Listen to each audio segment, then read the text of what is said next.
Ayu Ting Ting sebut Wisnu Hardana pria idaman. Artis Ayu Ting Ting menyebut jika Wisnu Hardana merupakan satu di antara pria idaman dirinya. Natalie Holzer sampai menggoda sang pedangdut. Di hadapan Natalie Holzer, Ayu Ting Ting menyampaikan kriteria pria idaman dirinya yang masuk dalam karakter Wisnu Hardana. Sampai akhirnya, Ayu Ting Ting secara terang-terangan menyebut Wisnu Hardana pria idaman di depan Natalie Holzer. Diketahui, Ayu Ting Ting ramai dikabarkan dekat dan sedang menjalin hubungan dengan Wisnu Hardana. Ayu Ting Ting pun mengungkap isu hubungan kedekatannya dengan Wisnu Hardana. Bermula dari konten YouTube horor Sarah Wijayanto, Ayu Ting Ting dikabarkan dekat dengan Wisnu. Pelantun alamat palsu itu pun terang-terangan mengakui bahwa Wisnu Hardana adalah tipenya. Keduanya dekat lantaran dijodohkan dengan netizen. Banyak yang beranggapan Wisnu dapat melindungi Ayu Ting Ting pada konten horor tersebut. Wisnu acap kali merangkul Ayu Ting Ting agar tak ketakutan. Ayu Ting Ting pun dibuat salah tingkah karena perlakuan Wisnu Hardana. Tak hanya itu, Ayu Ting Ting juga curhat ke Natalie soal Wisnu Hardana. Saat membuat konten bareng Natalie, Ayu Ting Ting mengakui Wisnu Hardana adalah tipe pria idamannya. Ia pun memuji sosok Wisnu di depan Natalie. Natalie pun menggoda Ayu Ting Ting. Hubungan antara pedangdut Ayu Ting Ting dengan adik artis Sarah Wijayanto yakni Wisnu Hardana kembali disorot. Ini lantaran Ayu memperlihatkan momen mesra dengan Wisnu, sehingga hubungannya dipertanyakan.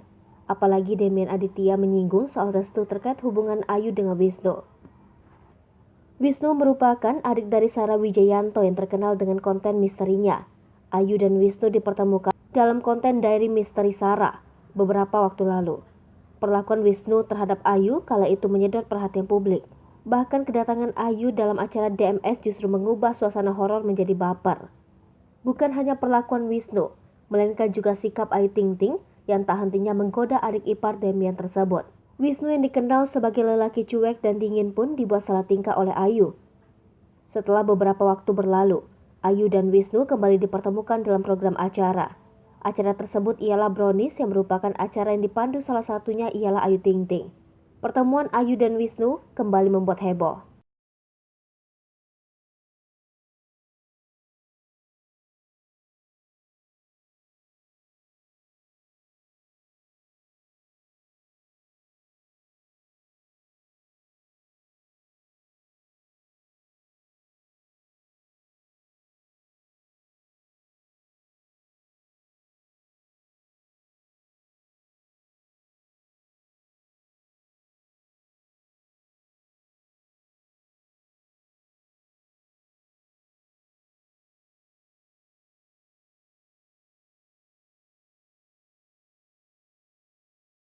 Hai pemirsa Sri Popo TV, jangan lupa komen, like, dan subscribe, serta tonton terus berita-berita terupdate lainnya ya.